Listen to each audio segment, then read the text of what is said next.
After being voted out by the Clark County School Board last month, early this morning, he is voted back in. Superintendent Dr. Jara is now responding. Yeah, within the last hour, Fox 5 received this statement. It reads in part by Superintendent Jara.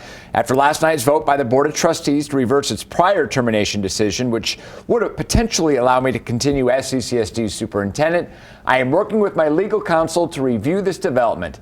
Given the concerns that I had previously expressed, we intend to work with the board and its legal counsel to determine if there is a pathway that would allow me to continue as superintendent while also implementing appropriate assurances to address and eliminate the harassment and hostile work environment.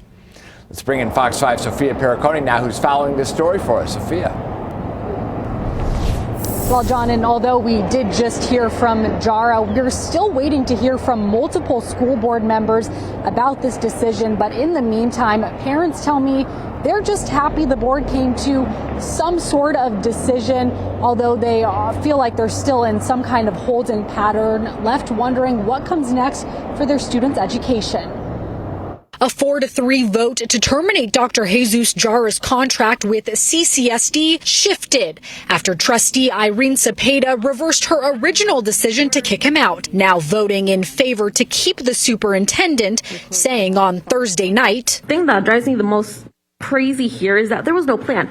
I voted thinking maybe they have a plan, but there was no plan. We reached out to Cepeda on Friday, but never heard back. Board members Evelyn Garcia Morales, Danielle Ford, and President Linda Cavazos also not returning requests for interviews, while board members Lola Brooks, Lisa Guzman, and Katie Williams declined to talk. But Williams telling us in a statement that the board must consider its role and what we could have done differently to ensure we can work together, focused on student outcomes. While I think it was good that decisions were made just so that things, a decision was made, at the end of the day, when we all woke up this morning, we still really don't have a clear idea of what happens next. So what does happen next? That's still up in the air. It will now be up to Jara to choose whether to stay with the district. But if he does choose to leave, parents like Rebecca Garcia say there will still be more questions than answers. But if we continue to have these struggles, will we be able to hire a high quality superintendent who wants to come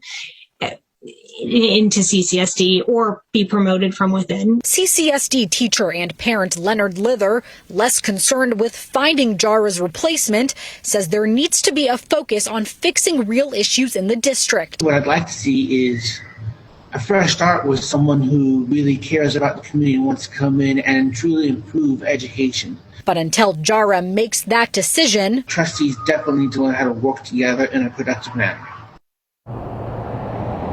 And another thing still up in the air, that $2 million that Jara is demanding over alleged harassment. Investigators are looking into those claims, and we're working to find out what would happen to that money based on Jara's decision. Reporting live, Sophia Pericone, Fox 5 News, local Las Vegas.